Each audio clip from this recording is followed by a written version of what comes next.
My name is Madison Parker, and for most of my married life, I believed I understood my husband. At least, I thought I did. I believed I understood the meaning behind the little things he did. But everything changed the day I noticed him helping a young girl on the sidewalk. Again, and again, and again. Every time he saw her, he would stop whatever he was doing. He would walk over to her. He would bend down to speak softly. Sometimes he slipped a few dollars into her hands. Sometimes he carried groceries for her. Sometimes he just waited beside her like a guardian. And each time it happened, a strange ache began to rise in my chest. An ache I didn't want to name. Because the girl looked familiar in a way that sent a cold whisper through me. She looked almost exactly like his ex-girlfriend from years ago. The one he never talked about. The one whose name sat like a quiet ghost in the corners of our marriage. Her name was Elena. Young, fragile, with dark hair that framed her pale face, a softness in her eyes, a voice that trembled when she spoke, and a sadness around her that made people stop and stare.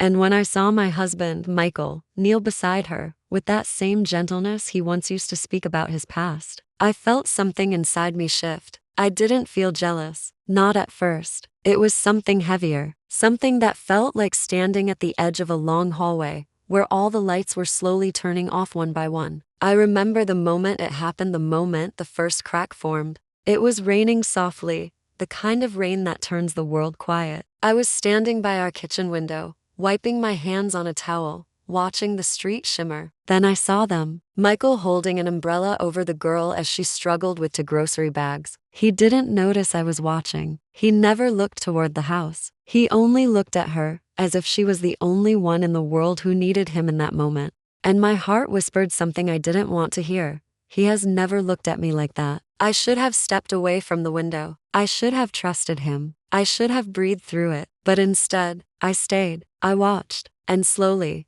I began to feel something dangerous, something that would change everything in our quiet marriage. Because I didn't know the truth yet. I didn't know who that girl really was. I didn't know what my husband had been hiding. All I knew was this.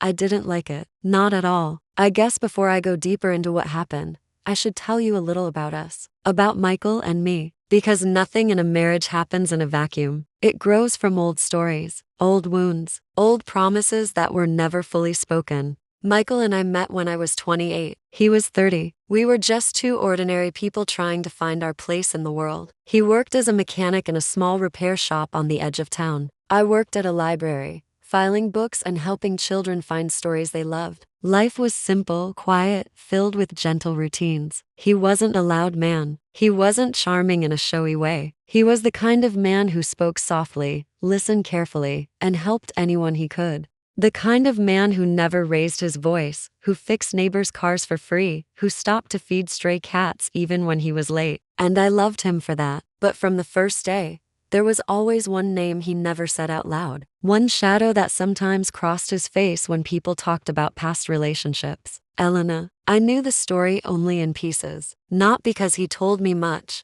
but because people talk. Friends talk. Old coworkers talk. And sometimes silence tells its own truth. They had been together for 3 years. She was young, only 21 when they met. Beautiful, quiet, artistic, but fragile, emotionally and physically. Someone told me she struggled with anxiety, maybe depression. Someone else mentioned she didn't have family. Another person said Michael once found her crying in a parking lot at midnight. People said he cared for her deeply. Some said too deeply. Some whispered he wanted to marry her. Others said she ran away before he could. Michael never confirmed anything. He just once told me very softly, very carefully she was someone who needed a lot of help, and that was it. No more details, no stories, no explanations. I didn't push him. Back then, I thought it was kindness to leave the past alone. But sometimes, when the house was quiet, when we sat at the dinner table and he stared at nothing, I would see a shadow in his eyes. Not longing, not regret, but something else, something like guilt. And I would look away,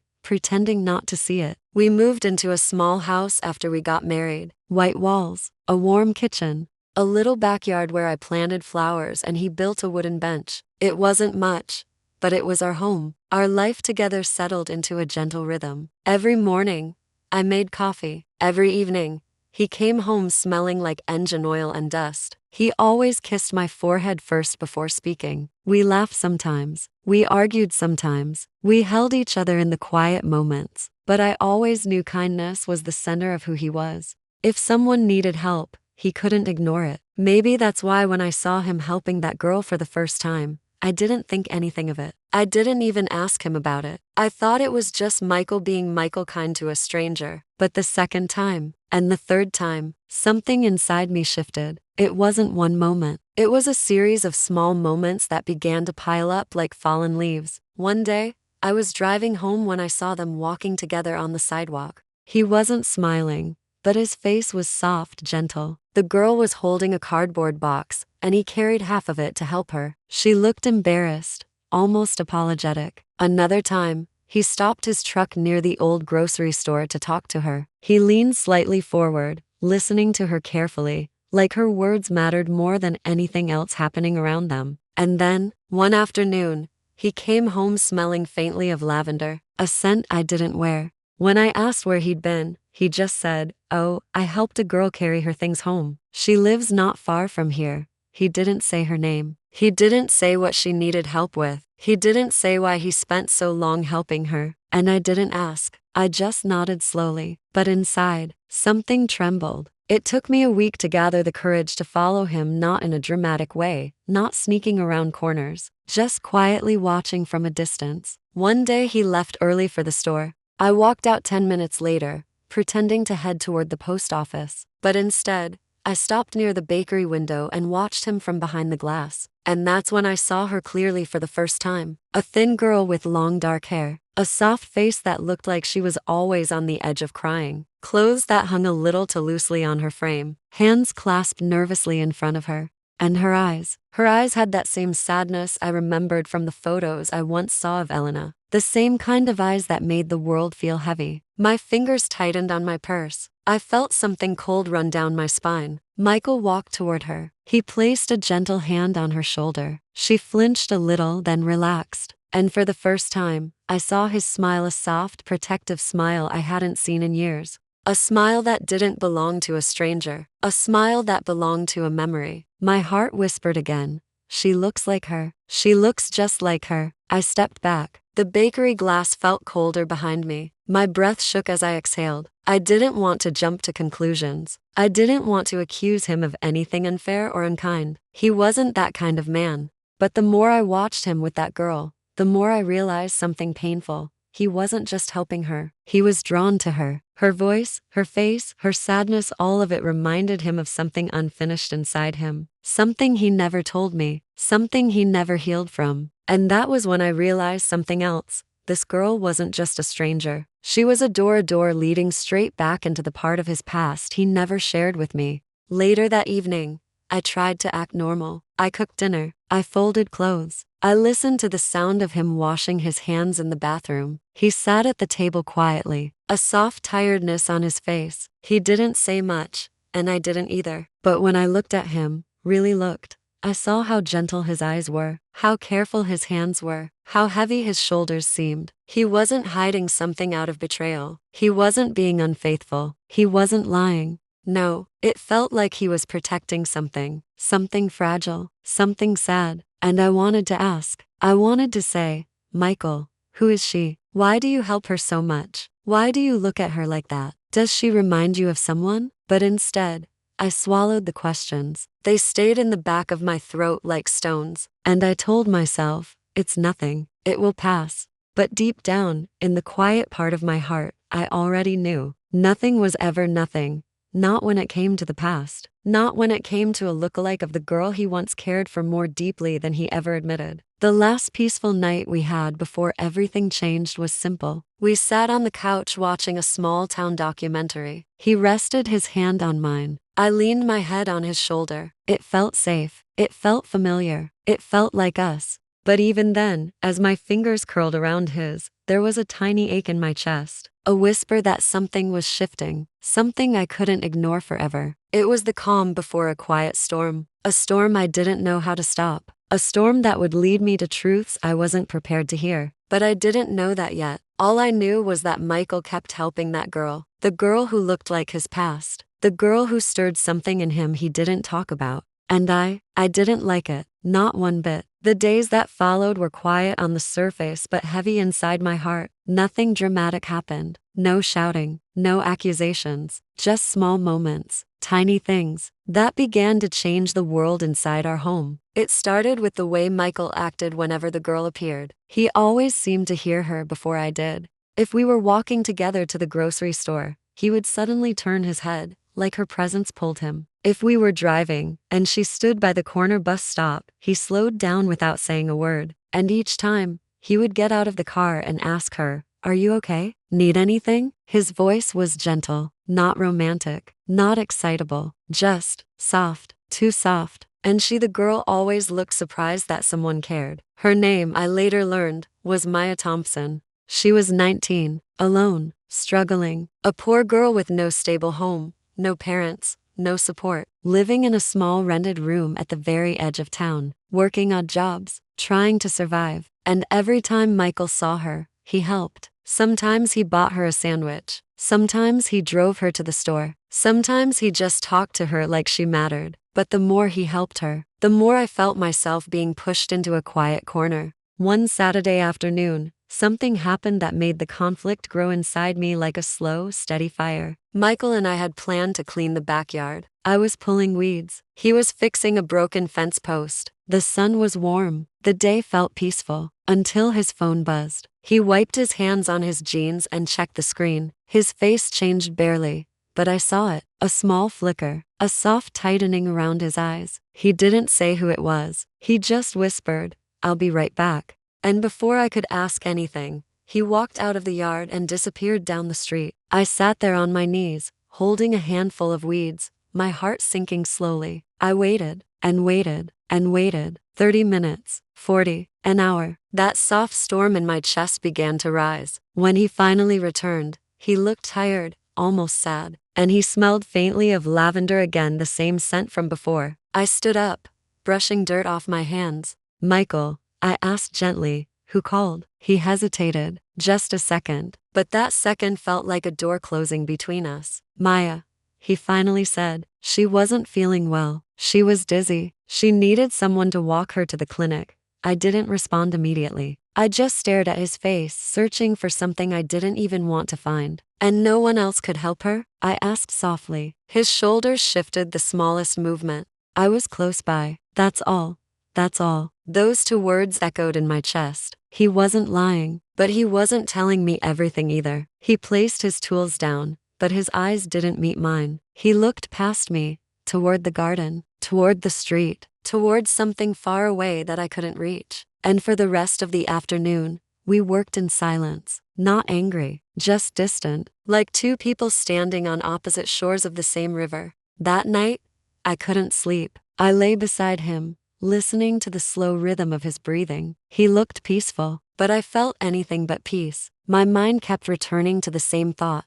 Why her? Why always her? Why does he care so much? I didn't want to feel jealous. I didn't want to feel insecure. I loved him, and I trusted him. But there was something about Maya, her face, her voice, her sadness that made me feel like I was standing at the edge of someone else's story. A story I didn't belong to. 2 days later, the conflict deepened. I was at the small town market, pushing a shopping cart. The aisles were quiet, and the soft music played overhead. I grabbed tomatoes, milk, bread, simple things. Then, as I turned the corner, I froze. Michael was there. He stood by the canned goods aisle, talking to Maya. She was holding 2 items, a loaf of bread and a packet of noodles. Her eyes were red, like she had been crying. Her clothes looked worn. She seemed smaller than usual. And Michael was standing so close to her, not touching her, not smiling, just listening to her with that same gentle softness I knew too well. I didn't walk over. I stayed behind the shelf,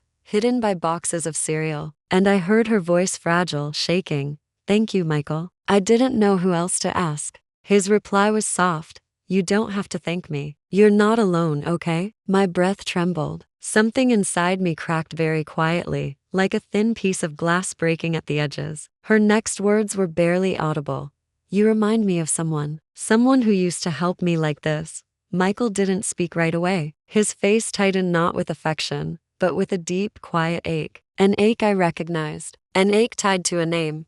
Elena. I backed up slowly, my hands shaking on the cart handle. I didn't want to hear more. I didn't want to feel this way. By the time he turned and noticed me standing at the end of the aisle, I had forced a small smile onto my face. Madison, he said softly, surprised. Maya looked at me with shy, nervous eyes. I gave her the gentlest smile I could manage. Hello, I whispered. She nodded and stepped back, almost hiding behind Michael. And in that moment, seeing her hide behind him the same way a frightened child hides behind someone they trust, I felt it. Not anger, not jealousy, but fear. Fear that my husband felt responsible for her in a way he couldn't explain. Fear that she filled a space in his heart I didn't know existed. Fear that she reminded him of something or someone he had never truly let go of. On the drive home, he didn't talk much. I didn't either. He tapped the steering wheel lightly, like he was thinking about something important, something he wasn't ready to say. I stared out the window, watching the town pass by, the houses, the trees, the slow movement of everyday life, but everything looked different, like I was seeing it through water. Finally, I asked in a soft voice, "Do you help her often?" He hesitated, just enough for me to feel it. She doesn't have anyone, Madison. My hands folded tightly in my lap. I know, but why do you feel so responsible? The car slowed slightly. He didn't look at me. Because, he whispered, I know what it feels like to lose someone who needed you. The air left my lungs. He didn't say her name, but he didn't have to. Elena. That name hung silently between us like a shadow I could no longer pretend didn't exist. That night, after dinner, he stepped outside to take the trash out. I stayed in the kitchen, wiping the counter slowly, my thoughts heavy. When I walked past the living room window, I saw him standing by the fence, talking to someone. When I looked closer, my heart skipped. It was Maya. She stood on the sidewalk, holding her coat tightly around her. Her hair was wet from the rain, her shoulders trembling. Michael stepped closer. He placed his hands gently on her shoulders, not romantic, not inappropriate, but full of a quiet, protective pain. I opened the window just enough to hear their voices, only the softest parts. I didn't know where else to go, Maya whispered, her voice breaking. It's okay, he murmured. You're safe. Tell me what happened. I closed the window slowly. I didn't want to hear more. I didn't want to feel the ache growing inside me, but I couldn't unsee the way she looked at him, the way he looked at her, the way their sadness fit together like two broken pieces of the same past. The rising conflict wasn't loud or dramatic. It wasn't full of fighting or accusations. It was quiet, painfully quiet, a softness that hurt more than anger ever could. Because the truth was simple. Maya reminded him of Elena, her face, her fear, her loneliness. All of it pulled him back into a memory he never shared with me. And I was no longer sure what my place was in all of it. I wasn't sure if I was watching my husband help a helpless girl, or watching him heal a wound that had never fully closed. And the worst part was I didn't know which one scared me more. The conflict reached its peak on a Thursday evening. I was sitting at the dining table, sorting mail, when Michael's phone lit up. A message, a name, Maya, followed by only one line. Please, I need help. Michael stood up from the couch instantly. He grabbed his coat. He didn't look at me. I rose slowly from my chair. Michael, I asked quietly, where are you going? He stopped at the door, his back facing me, his shoulders tight, his breath shallow. She's scared, he said. She needs someone. I swallowed hard. And what about me? I whispered. Do you know how this makes me feel? He turned, and for the first time, I saw conflict in his eyes too. Not guilt, not frustration, but pain. I'm not doing anything wrong, Madison. I know, I whispered, but it still hurts. He closed his eyes for a moment. I can't leave her alone, he murmured. He didn't say why. He didn't say who she reminded him of. He didn't say what he felt responsible for. He didn't say her name. And maybe that was the real problem. He opened the door slowly. I'll be back soon, he said softly, and he left. The door closed with a quiet click, a gentle sound, but inside my heart, it echoed like thunder. That night, sitting alone at the dining table, I realized something. This wasn't just about a poor girl. This wasn't just about kindness. This wasn't even about the past. This was about a truth he had never told me. A truth tied to Elena. A truth tied to the pain he carried. A truth that Maya had now awakened. And the rising conflict inside our marriage wasn't caused by jealousy. It was caused by silence. A silence that lived in our home. A silence that lived in his heart. A silence that lived between us like a closed door. A silence I could no longer ignore. Michael didn't return until almost midnight. I was sitting on the couch, the lamp dim, my hands wrapped around a mug of cold tea I hadn't touched for hours. The clock on the wall ticked softly, each sound echoing in the silence of the house. When the door finally opened, he stepped inside slowly, like he was carrying the weight of the whole night on his shoulders. His hair was damp from the mist outside. His jacket smelled faintly of rain and lavender again. And his eyes looked tired in a way I had never seen before. He paused when he saw me awake. "Madison," he whispered. I didn't shout. I didn't accuse him. I just looked at him, waiting. He shut the door behind him and walked a few steps into the living room, stopping beside the coffee table. He ran a hand through his hair, breathing deeply, and for a moment he said nothing. Finally, he whispered, "She was scared. She didn't have anywhere to go." I nodded slowly. My voice came out soft, almost a whisper. "Is she okay?" He hesitated. "Yes, for now." There was a pause, a long, quiet pause where neither of us moved. The house felt heavier than ever. Then I asked the question that had been sitting inside my chest for weeks. "Michael, who is she to you?" He closed his eyes as if the question was a door he wasn't ready to open. But he knew he couldn't avoid it anymore. She's someone who reminds me of a mistake I made a long time ago," he whispered. "A mistake, not a memory, not a past love. A mistake." My breath caught. He sank into the chair across from me. His hands trembled slightly, and he clasped them together to hide it. "I should have told you sooner," he said quietly, "but I didn't know how." I leaned forward, my voice soft. "I'm listening." He looked at me, then really looked, and I saw something in his eyes I had never seen before. Fear. Not fear of losing me. Not fear of the present. Fear of the past. He began speaking slowly, as if each word carried a weight he had been holding for years. "Before I met you, before we built this life, I knew someone who needed help more than I understood." He swallowed hard. "Elena." Her name filled the room like a quiet ghost. A name he had never said directly to me before. I felt my chest tighten, but I kept my voice steady. "What happened, Michael?" He looked down at his hands. I tried to help her, but I didn't understand how deep her pain was. I thought kindness was enough. I thought being there was enough. I thought love or something close to love was enough. He paused, but it wasn't. A faint tremble ran through his voice. "One night, she called me. She said she felt lost. She said she didn't want to be alone. She asked me to come over." His breath slowed. His eyes became glassy with memory. "I told her I couldn't. I was tired. I thought she would be fine until morning. I thought she just needed to sleep." He inhaled shakily. "She didn't sleep." The room went still. She took her own life that night." My heart sank like a stone. The quiet of the house felt suffocating. "I didn't know," he whispered. "I didn't know she was hurting that much. I didn't know she was standing on the edge. I thought giving her space was the right thing. I didn't understand her fear, or her loneliness." He wiped his eyes. "And I've never forgiven myself." I sat there frozen, my breath shallow, my heart aching not just for me but for him, for the man I loved, who had been carrying a silent wound for years. "Michael," I whispered. He shook his head. "I don't expect you to understand. I know it's my fault. I know I failed her." And when I saw Maya, the way she shook when she talked, the way she looked lost and scared, the way she reminded me of Elena's sadness, he closed his eyes tightly. I couldn't walk away. Not again. Not this time. I kept my voice soft. "But you didn't tell me." "I was afraid." "Of what?" "Of losing your trust," he whispered. For a long moment, we didn't speak. I finally asked,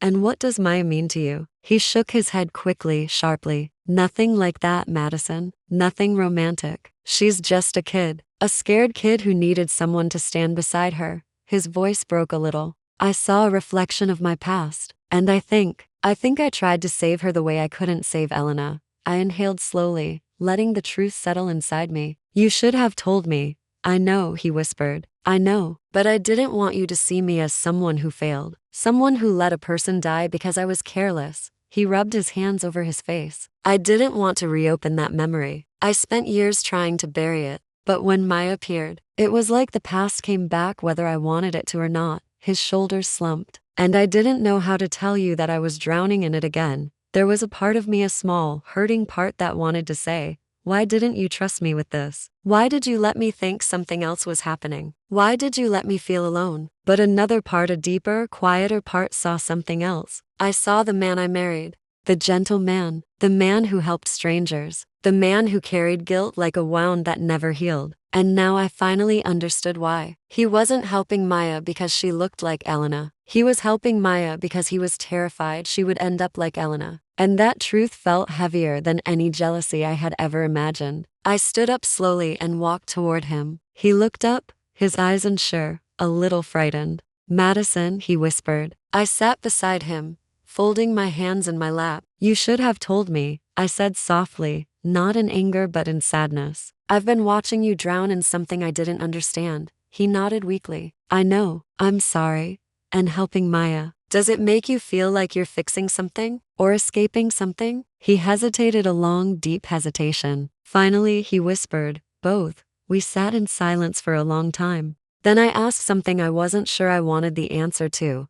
Does she replace her? In your heart? He shook his head instantly. No, not at all. She doesn't replace Elena. And she doesn't replace you. She's just someone who needs help in a way I recognize. A way that scares me. I exhaled slowly. A small part of me softened. Because for the first time, I saw the truth. Michael wasn't choosing Maya over me. He was choosing guilt over himself. And guilt had been eating him alive for years. We talked until nearly 2 a.m. He told me more about Elena. Things he had never said aloud. How she laughed softly when she was nervous. How she avoided loud noises. How she always apologized even when she did nothing wrong. And how, in her final weeks, she had begun pulling away, disappearing for days, sending strange messages. I listened in silence, letting his words settle like dust in an old forgotten room. When he finished, he whispered something that broke my heart. I think a part of me has been trying to bring her back through every person I helped. Not literally, just emotionally.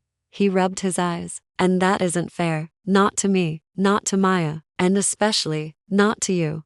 A tear slipped down my cheek. He reached for my hand slowly, gently, like he was afraid I would pull away. But I didn't. I let him hold it. His palm was warm, trembling. Madison, he whispered, I love you. I've always loved you. This old wound, it never had anything to do with us. But I'm sorry you felt like it did.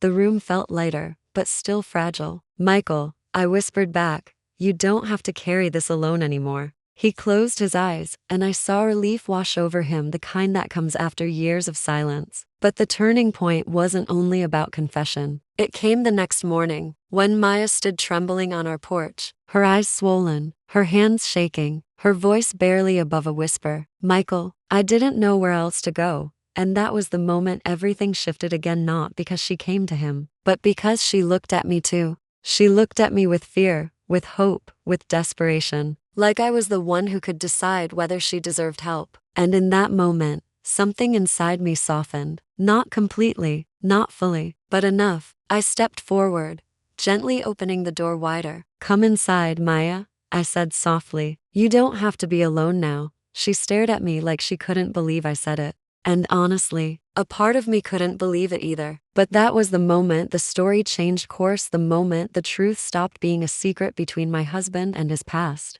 and became something the three of us had to navigate together. Something fragile, something painful, something that would lead us toward the truth we still hadn't heard. Why Maya truly needed him, and what she had been hiding too. Because she wasn't there just because she was scared. She had come with a truth of her own, a truth we didn't see coming. Maya stepped into our home the way a frightened bird steps into open hands, slow, hesitant, unsure if safety is real or just another illusion waiting to break. Her clothes were damp from the morning rain. Her hands were shaking. Her eyes darted between me and Michael, as if she wasn't sure who she should trust more, or if she deserved to trust either of us. Michael guided her gently to the couch. I stayed a step behind, watching her with a mixture of caution and compassion. For weeks I had watched her from afar. For weeks I had felt a quiet ache because of her. For weeks I had wondered what it was about her that pulled my husband so strongly. But now, looking at her trembling hands, her pale face, her timid eyes, I finally understood something. She wasn't a threat. She wasn't a rival. She was a scared young girl who looked too much like a memory neither of us asked for. and she was alone, completely alone. I brought her a warm blanket and a cup of tea. She held the cup with both hands, trying not to spill it. "Thank you," she whispered, voice cracking. Her eyes lifted to mine, soft, pleading, uncertain. I'm sorry for coming here," she said slowly. "I know I shouldn't. I know I've caused trouble." Her voice trembled on the word trouble, like it was an identity forced onto her. "You haven't caused trouble," I said gently, even if part of me still felt the leftover ache of confusion. Michael sat on the edge of the coffee table, leaning forward slightly. "Maya, what happened?" She took a shaky breath, her fingers tightening around the cup. "I lost my job. Again." Michael's brows pulled together. "Why?" She hesitated, her voice growing smaller. "Because I fainted again," she whispered. "The manager said it was too risky to keep me. He said customers get worried when I collapse." A soft ache ran through me. "Have you seen a doctor?" I asked. She shook her head. "I can't afford one. And I get scared. Clinics make me panic." Michael leaned forward gently. "You faint often?" "Yes," she whispered. "Mostly when I'm too hungry. Or when I get overwhelmed." Her voice broke. "I try to hide it. I try so hard. But I'm not good at pretending I'm okay." Tears filled her eyes, and she wiped them quickly with her sleeve. "I didn't know where else to go," she whispered. "I thought, maybe you wouldn't turn me away." Her words didn't feel manipulative. They didn't feel forced. They felt true, painfully true. And suddenly the weight inside me shifted, not away, but into something softer. This wasn't just a girl who reminded Michael of someone. This was a girl who desperately needed help. Help I had been too blinded by my own fears to see. Michael placed a hand softly on her arm, careful, gentle. "You're safe here," he said quietly. "You're not a burden. We'll help you." Maya's eyes filled with tears again. "You already help me too much," she whispered. "You shouldn't." Michael shook his head. "No, Maya, I help you because you need someone, because you deserve someone, not because of anything else." She lowered her gaze. "But your wife, she must hate me." Her voice cracked again, and she looked at me with fear. And that moment, her fear of me struck my heart in a surprising way. Because she wasn't wrong. I had felt threatened. I had felt replaced. I had felt like she had walked into a part of my marriage I didn't understand. But seeing her now, I didn't feel anger. I didn't feel resentment. I felt sadness for her, for Michael, and for the years of silence that had grown between us like weeds. I sat beside her, not too close, but close enough that she wouldn't feel alone. "I don't hate you," I said gently. "I was confused. I didn't know what was happening, but I don't hate you." Her lips trembled. "But I look like her, don't I?" The room froze. I felt Michael tense. Maya looked between us slowly, and then she whispered, "People used to tell me that all the time. That I looked like a girl who used to live here. A girl named Elena." My breath caught. Michael's hand trembled visibly. "How do you?" he whispered. Maya looked down. "My mother used to talk about her," she said softly. "She knew Elena. They stayed in the same shelter years ago." My mother said. "She was gentle, quiet, sad, a lot like me."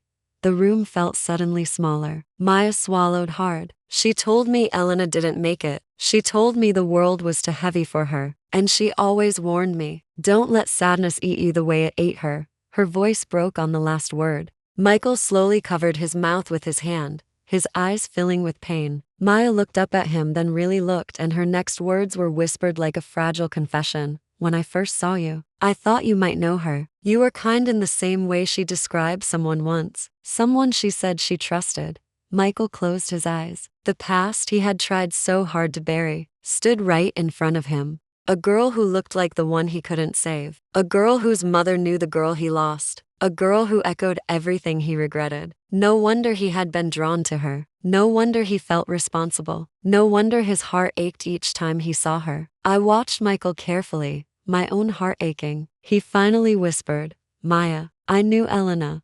Maya nodded softly. "I thought so. She was important to me, I know, but I failed her." Maya looked at him with gentle eyes far older than her 19 years. "You didn't fail her," she whispered. "Life failed her. Pain failed her. Loneliness failed her. You were the only good part of her story." Her words broke something in him. "And maybe in me too." He stared at her, tears finally spilling down his face. "I should have gone to her that night." Maya reached out slowly, hesitantly, and touched his hand. She didn't want to be saved. she said gently. She wanted the pain to stop. And sometimes, that's not something love can fix. Michael bowed his head. Maya wiped her eyes too. And when I saw you, I didn't think you were here to replace her. I thought maybe you carried the same kind of sadness I did. Her voice cracked. And I didn't want to feel alone in mine. That was the moment my heart shifted completely. All my jealousy, all my confusion, all the quiet ache that had been sitting inside me, it didn't disappear, but it softened. Because suddenly I understood something. Maya wasn't a reminder of a threat. She was a reflection of a wound Michael carried, a wound Elena left, a wound Maya recognized because she carried one too. I placed a hand gently on my husband's back. He looked up at me,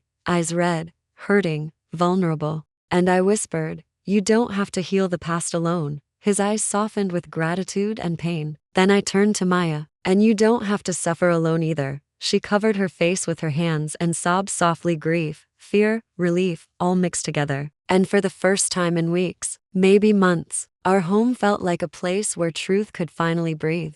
After Maya calmed down, we offered her something small but life-changing, a place to stay for the night. She hesitated. "I don't want to bother you." "You aren't a bother," I said gently. "You need rest. You need food. You need a moment to breathe."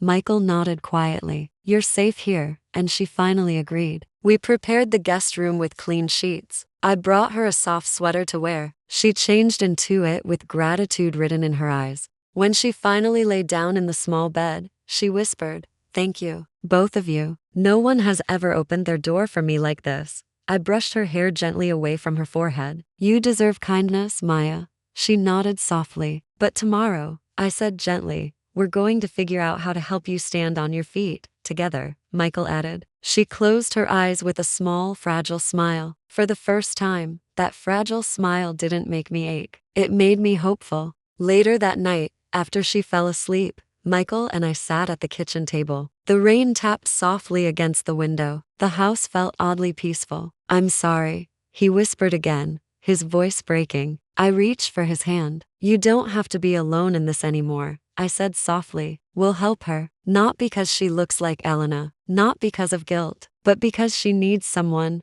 Michael nodded, exhaling deeply. "And what about us?" he asked quietly. My heart softened. "We're okay," I whispered. "We got lost for a moment, but now, we see each other again." He squeezed my hand gently. "Thank you for not giving up on me." I smiled faintly. "Thank you for finally letting me in." That night, I realized something important. The past doesn't disappear just because we choose not to speak about it. It lives inside the people we love. It shapes their fears, their choices, their silence. But the past doesn't have to be a wall. Sometimes, it can be a bridge toward truth, a bridge toward healing, a bridge toward understanding. And as I lay beside Michael later that night, listening to his quiet breathing, I knew the next part of our story wouldn't be about jealousy or fear or shadows. It would be about healing his, mine, and Maya's. Because now, we finally understood the truth. And truth, even when painful, is the first step toward peace.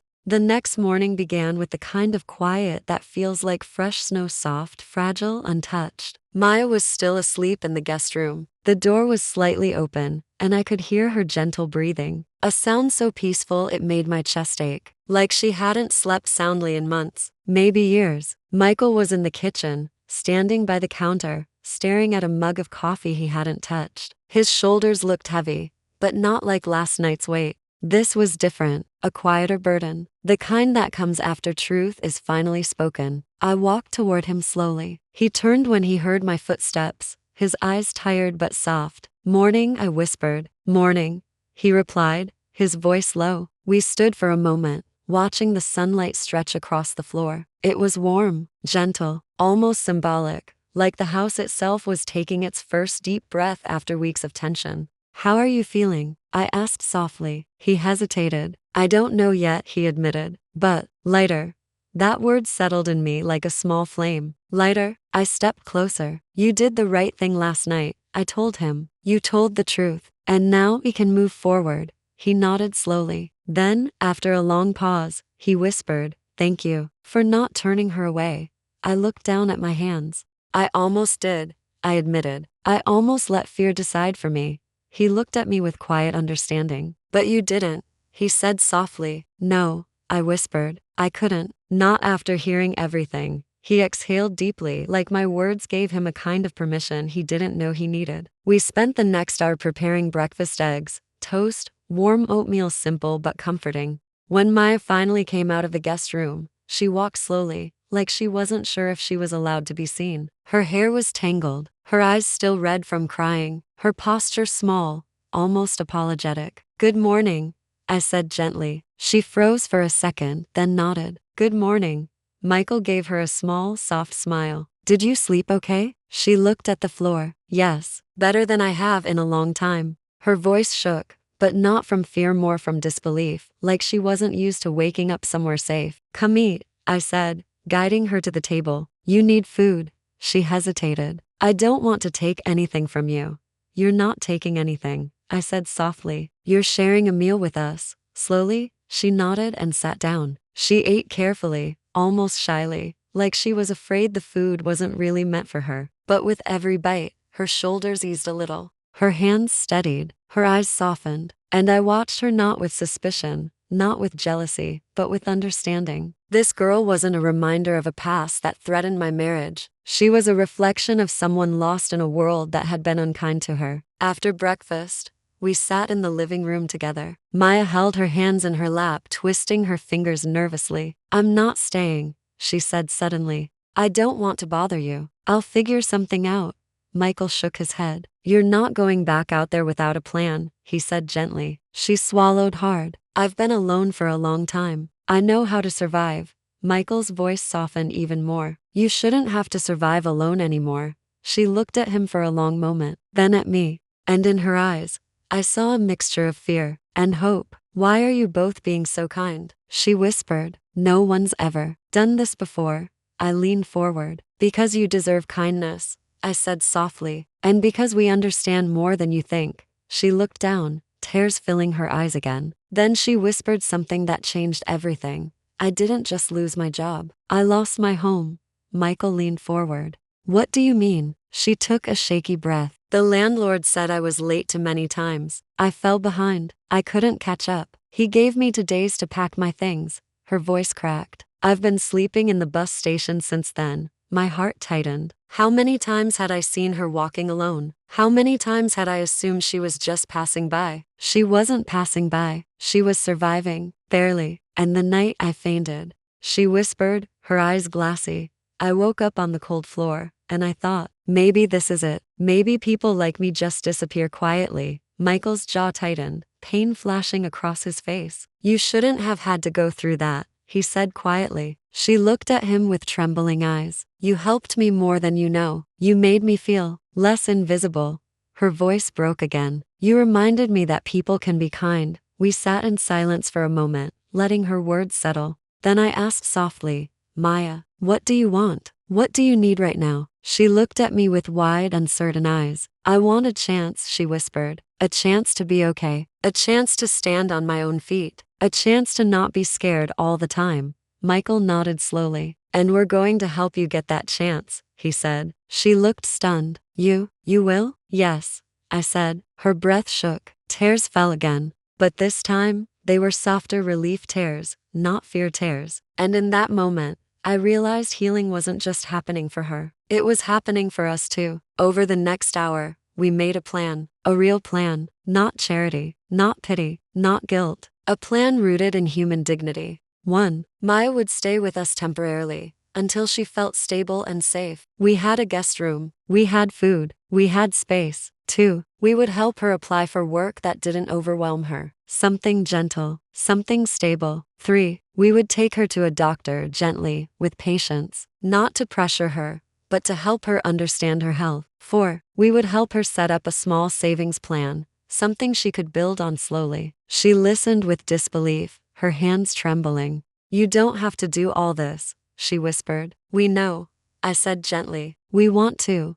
Michael nodded quietly. You're not alone anymore, Maya. Her voice cracked. No one has ever said that to me. When we finished discussing everything, she suddenly asked, Can I tell you something? Something I've never told anyone? We nodded. She took a shaky breath. You too. You remind me of the kind of life I always dreamed of having. A home where people care. A home where someone notices if you disappear. A home where the lights stay on even when the world feels dark. Her eyes filled again. And that scares me, because I don't want to lose it.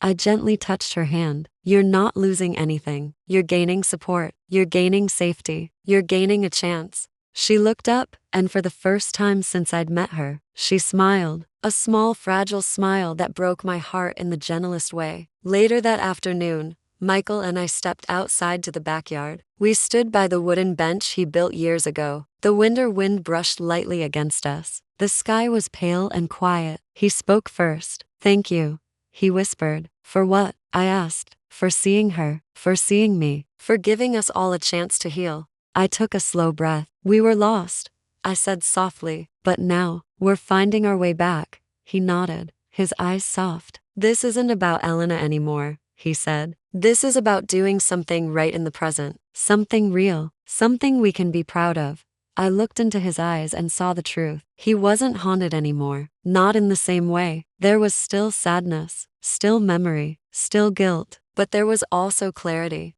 and peace, and purpose. We stood there in silence, letting the moment settle. Then he whispered something I will never forget. "Thank you for not letting the past destroy the future." I squeezed his hand gently. "We're stronger than a shadow," I whispered. When we went back inside, Maya was sitting on the couch, holding the blanket close to her. She looked up when she heard us. "Is everything okay?" she asked softly. "Yes," I said with a warm smile. "Everything is okay." Michael sat beside her. "And tomorrow," he said gently, "we'll start fresh." Her eyes widened. "A fresh start," she whispered. "I've never had one." I nodded. "Well, now you do." That night, something unusual happened. The house didn't feel heavy anymore. It didn't feel filled with secrets or silence. It felt alive. Our lives' 3 broken stories had somehow blended into a single gentle moment of truth. And for the first time, I realized something powerful. Healing doesn't always come through anger or confrontation. Sometimes it comes through opening a door. Sometimes it comes through letting someone in. Sometimes it comes through choosing compassion over fear. And sometimes, healing comes through helping someone else heal. As I watched Maya fall asleep in the guest room again, her breathing steady and peaceful, I felt my heart soften in a way I didn't expect. This girl who had once made me afraid, now made me feel hopeful. This girl who reminded Michael of the past, was now giving us a chance to build a new future, together. And Michael, my husband, who had carried guilt for years, finally had a chance to breathe again. Not because Maya replaced his pain, but because Maya helped him face it. And I learned that love isn't about holding onto someone tightly. It's about standing beside them, even when their shadows are long and heavy. And slowly, gently, we began to heal, all 3 of us. Life didn't change overnight, but it began to shift in the smallest, gentlest ways, like the way morning light slowly stretches across the kitchen floor, inch by inch, without anyone noticing until it fills the whole room. Maya stayed with us for a few days. She didn't ask for much. Just food, rest, and silence, the kind of silence that allows a bruised heart to breathe. In those days, our home became strangely peaceful. Not because things were perfect, but because honesty had finally taken the place of fear. Michael wasn't hiding anymore. I wasn't guessing anymore. And Maya wasn't alone anymore. The 3 of us moved around each other carefully, kindly, like people learning how to hold something fragile without breaking it. On the 3rd day, I found Maya sitting on the back porch. Her legs were tucked under the blanket I had given her, and her eyes were fixed on the early morning light. She looked peaceful, but also reflective, like she was remembering something she wasn't ready to say aloud. I carried 2 cups of tea outside. "Here," I said softly, handing her one. She smiled, small and grateful. "Thank you." We sat in silence for a while. The air was cool. Birds hopped along the fence, chirping lightly. The world felt soft around us. After a few minutes, she whispered, "I didn't mean to come between you and your husband." I took a deep breath. "You didn't," I said calmly. "You walked into a wound that existed long before you." She nodded slowly. "My mother used to say that some people carry silent storms. You never know they're drowning until you see the water in their eyes." Her voice trembled. "And Michael, he carries one. I can see it."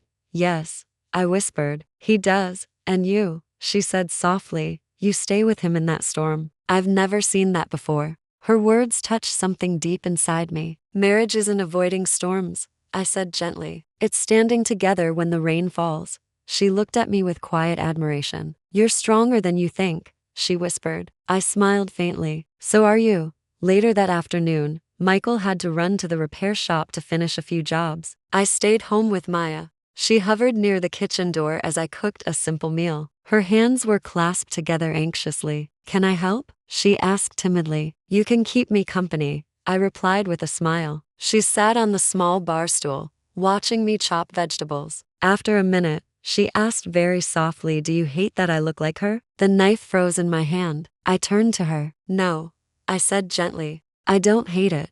Does it hurt you? She whispered. I nodded. Sometimes, yes, because I didn't understand the whole story, but now I do.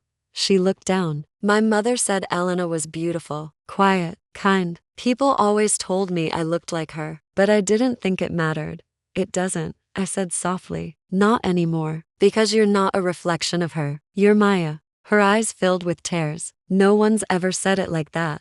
I wiped my hands and placed a gentle hand on her shoulder. You deserve to be seen for who you are, not for who you remind someone of. She nodded, swallowing her tears. I want to start again, she whispered. I want to be someone new. You will, I said. We're going to help you. That evening, Michael returned home earlier than expected. He looked thoughtful, almost nervous. Can we all sit together? He asked. We gathered in the living room, Maya on the couch, Michael and I in armchairs facing her. He took a deep breath. Maya, he said gently, I talked to the clinic today. The doctor I know said he can help you. Quiet environment, slow approach, no pressure. She looked scared. I don't know. Clinics make me panic. I'll go with you, I offered. You won't be alone. Her eyes widened. You'd do that? Yes, I whispered. Because you deserve to get better. She nodded slowly, tears filling her eyes. And Michael added softly, the garage is looking for someone to help with small tasks, phone calls, receipts, organizing tools. Nothing heavy.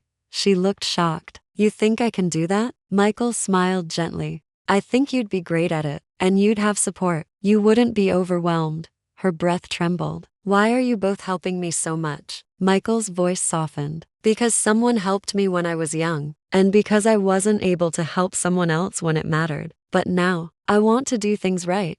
She nodded, understanding more than he said. And you, she said softly, turning to me. Why are you helping me? I took a deep breath. Because I know how it feels to be scared. And because we all need someone at some point. She burst into tears, then quiet, shaking sobs that filled the room with something sacred. Michael moved closer, placing a gentle hand on her shoulder. I handed her a tissue and stayed near. For a moment, the three of us sat together, sharing a silence that felt like healing. That night, after Maya fell asleep again, Michael and I sat in the living room alone. The lamp cast a warm glow against the walls. The house felt safe, whole. He reached for my hand. Madison, he whispered, I want to say this clearly. I turned toward him. I love you. Not the past. Not the memories. Not the guilt I carried. You. Warm tears filled my eyes. I know, I whispered. And I never stopped loving you. I just didn't know how to reach you for a while. He rested his forehead against mine. Thank you for holding on. Thank you for coming back, I whispered. We stayed like that for a long, quiet moment. In the days that followed, life began settling into a gentle rhythm again. Maya started working part-time at the repair shop. She greeted customers shyly, organized receipts, and helped with small tasks. She went to the doctor with me. The clinic wasn't frightening when she wasn't alone. The doctor said she suffered from anxiety, low blood sugar, and severe malnutrition, things that could be treated with patience and care. She began to smile more, soft smiles, real ones, ones that made the house feel brighter. Michael and I found each other again too. We talked more. We walked together in the evenings. We cooked together. We laughed, something we hadn't done in weeks. The shadow that had lived between us began to fade, not because the past disappeared, but because it no longer controlled the present. One evening, about 2 weeks later, Maya knocked gently on our bedroom door. Can we talk? She asked softly. We invited her in. She stood nervously, twisting her hands together. I got accepted into a job training program, she said in a trembling voice. It's in the next town. They'll help me with housing. It's a real chance. My heart swelled. That's wonderful, I whispered. Her eyes filled with tears. I couldn't have done it without you. Both of you. Michael smiled softly. You did the work, Maya. We just helped you stand. She shook her head. No, you didn't just help me. You changed everything. She looked at me for a long moment. Madison, I want you to know something. I waited gently. You aren't just someone who let me stay in your home. You're the first person who ever made me feel like I mattered. Like I wasn't just a problem to be fixed. Her voice wavered. You treated me like a person, and I'll never forget that. Tears blurred my vision.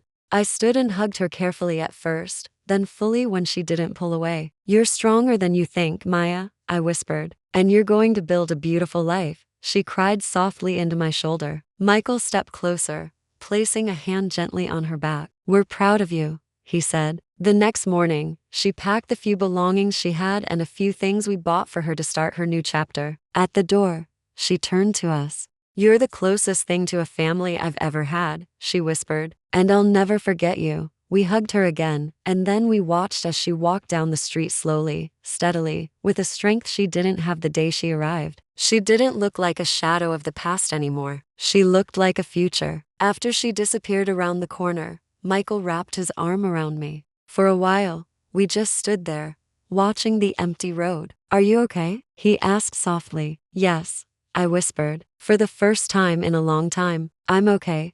He kissed the top of my head. She'll be fine, he said gently. I know, I replied. And so will we. He squeezed my hand. We made it through, he whispered. Yes, I said softly. We did. And in that moment, I realized something profound. We weren't healing through the past. We were healing beyond it. We had faced the shadows. We had told the truth. We had let go of guilt, fear, and silence. And in their place, something new had grown: understanding, compassion, strength, love, not the dramatic kind, not the storybook kind, but the quiet kind that stays when life gets difficult.